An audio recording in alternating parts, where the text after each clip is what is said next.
एक बात ध्यान रखो, पिता को हम कहते हैं पत्थर हृदय, पर पिता का हृदय अगर देखना हो तो उस समय देखो जिस समय उसकी बेटी की विदाई हो रही हो महाराज। जब डोली में बैठ के बिटिया जाए विदेश, पत्थर से पत्थर हृदय सह न सके यह ठेस। पत्थर से पत्थर हृदय पिता भी अपने आंसुओं को नहीं रोक पाते जिस समय उसकी बेटी की विदाई हो रही होती है। क्यों?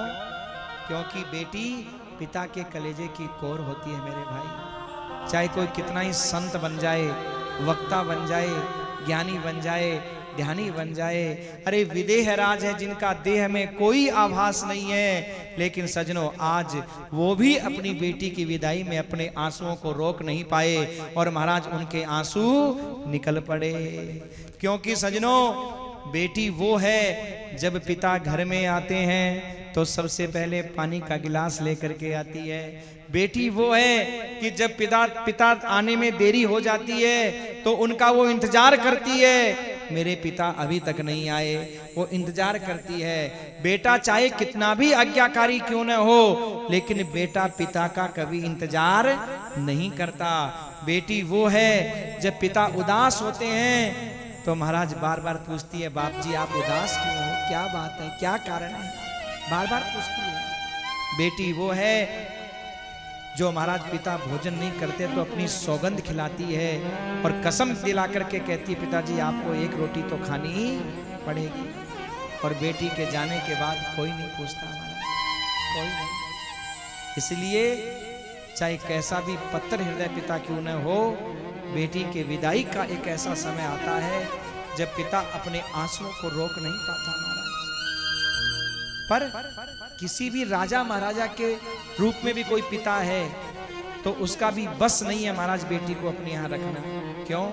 बेटी है परायो धन पिहरिये रीत है, छोड़ चली सासरिये में तोड़े सब प्रीत है।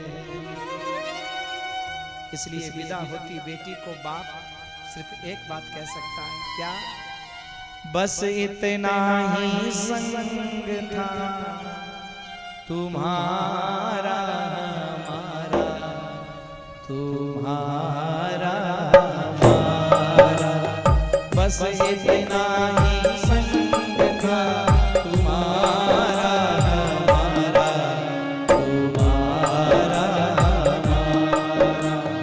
जाओ बेटी खुश रहना, ले लो आशीष हमारा, जाओ बेटी खुश रहना, ले लो आशीष हमारा।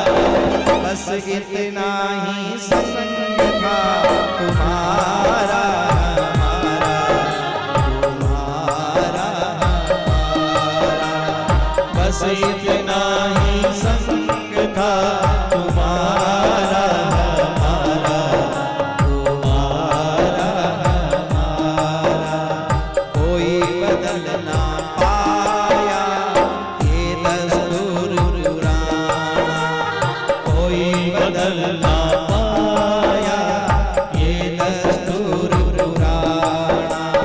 छोड़ के माँ का आंचल संग पिया के जाना, छोड़ के माँ का आंचल संग पिया के जाना। हुई पराई प्राण तुम पर वो अधिकार हमारा, हुई पराई प्राण तुम पर वो अधिकार हमारा।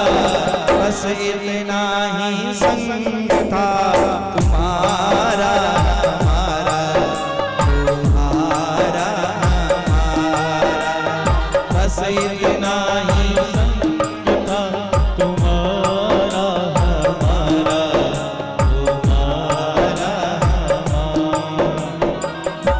विदा होती बेटी को पिता कहते हैं, बिटिया बस इतना ही संग था तुम्हारा हमारा।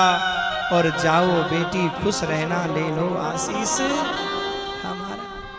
आशीर्वाद के अलावा और पिता कुछ नहीं दे पाते। हुई पराई रान तुम पर, वो अधिकार हमारा। कौन सा अधिकार? जब बेटी कंवारी थी और महाराज पिता कहते जाना है तो जाना है और नहीं जाना है तो नहीं जाना है। पर शादी के बाद जब बेटी ससुराल आती है और बाप से कहती है पिताजी एक रात और रोक लो मुझे, बस सुबह मेरा बहन आएगा भाई आएगा मिलके चली जाऊंगी, बहन आएगी भाई आएगा मिलके चली जाऊंगी एक रात। और ससुराल वाले कह रहे हैं नहीं हम अभी लेकर के जाएंगे, नहीं छोड़ेंगे। तो जिस बाप ने बेटी को पाल पोस करके बड़ा किया है, जिस माँ ने जन्म दिया है, उस माँ और बाप की महाराज हिम्मत नहीं होती, औकात नहीं होती कि उस बेटी को एक रात ससुराल वालों के खिलाफ रोक सके महाराज। जैसे कोई गाय को लेकर के जा रहा हो, खींच करके गाय अपने मालिक को देख रही हो, ऐसे बेटी गाय की तरह होती है और पिता उसके मालिक की तरह। मानो बस बेटी गाय की तरह अपने पिता की तरफ देखती है और पिता कहते हैं बेटी हुई पराई रहान तुम पर, वो अधिकार हमारा, बस इतना ही संग था तुम्हारा हमारा, तुम्हारा। बेटी अब वो अधिकार मेरा नहीं रहा।